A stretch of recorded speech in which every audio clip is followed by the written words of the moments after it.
Talia is in Penzance. We're using FaceTime, so it means I'm flying a little bit sort of by the seat of my pants, so to speak. So do bear with, and we'll try and get the phone lines fixed. My apologies to everybody who's on the switchboard, but once you've spoken to the producer, we can get you up on FaceTime if you have the wherewithal. Talia, what would you like to say? Well, I'm with you on the sort of feeling more sad and jaded isn't the word, but less than angry. But when I did hear Boris Johnson yesterday speaking, and then Robert Jenrick this morning, I had a bit of a moment actually listening to Boris Johnson. And first of all, I don't want to blame. I don't think there's any point sometimes in just going all out to blame people. Well, there is. So that only if you're going to learn lessons, which mean, if you do not learn from the past, you're condemned forever to repeat it. If we'd paid more attention in the summer to what went wrong in the spring, we might not have had so much carnage in the autumn. Agreed. I suppose what I'm trying to say is I listened to him trying to understand what's going on, and when I heard him speak yesterday, I thought I bet he does think he did all he could, and I bet he thinks the government did truly all they could to minimise everything, but they never, ever, from the beginning, from the outset, thought purely of health and did it from that basis, and then from then on, and I think ego's got in the way, and then all the lies and the stuff that, and I've just been listening, and all the way through they never quite tell the truth, or even that comment, it was going over and over in my head what he actually said, that him and the government, he would take full responsibility for the government. It wasn't quite him. No, you're right. And I just thought actually that's the most truthful I've heard him, because I think he's just reached, for me it was just clear, absolutely, we all know that you are incapable to do this job, and I suppose I am still angry about it, because I hate it when people say, yes, but it'd be hard for anybody, because some people would just do the right thing. They wouldn't worry about not being popular. Christmas, they wouldn't. It wasn't just that. It's a hard thing to do. I know, and I've got here 5 days of the front page of the Sun, and these front pages don't happen by accident. This one was written by a fella that used to go out with Boris Johnson's current partner.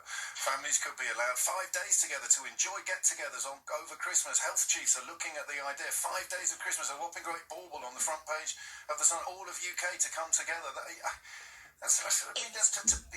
These are weeks apart, and now today's on the front page. Fathers and mothers, brothers and sisters, sons and daughters. PM sorrow at 100,000 days. It's just insane. It sums it up for me when Robert Jenrick said, it was a hard decision to make and he had to cancel Christmas. I thought, no, that's his weakness. If he was strong, if he was the right person to lead this country, that wouldn't be a difficult decision. For God's sake, you don't want to kill your granny at Christmas. That's what it is about. And the fact that he couldn't go, couldn't lose face, and he can't with his backbench, and he can't with the rest, I've not sympathy for him, but even now he's got backbenchers sort of urging him to increase mingling and increase mixing, even as we crash through the 100,000 mark.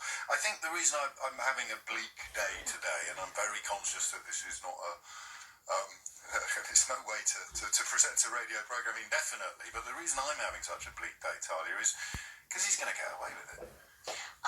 But okay, I've got a tiny positive thing. Go on, I'll take it, whatever it is. I'm not even going to open the box. I'm just buying it.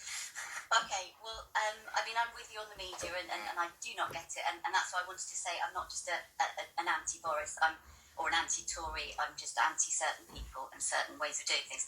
But when this started, I personally decided I can't bear sitting in the back room just ringing the radio stations every so often. I'm going to try and become a councillor. I've gone out and done my things, and I've done my parliamentary papers and all that sort of business. And it's just made me think, I can't listen to people spouting lies anymore. I want to get out and do something. So on a teeny level, I reckon there are a lot of people, though, in similar positions that have maybe hit that point of thinking, do you know what, I might not be qualified, I might not have a PP, I might not this, but we'll do something, or listen, or even think more carefully and actually look at what they're reading and question things a bit more. And I genuinely think that. And a lot of people might come out changed in some way. And that is, you're right, that is a glimmer. My mum said it's always darkest before the dawn, and I think with Joe Biden, with everything that's been going on, and climate change, and I think we've had time to take stock, and I think there's a hole under the surface bit that will come out at the end of that. That's just how I get through each day. No, well, I'm not surprised, actually. I think you need to, and you've managed to communicate by a sort of form of emotional osmosis. You've managed to accumulate or communicate some of your optimism to me, so thank you, Talia. 10:45 is the time.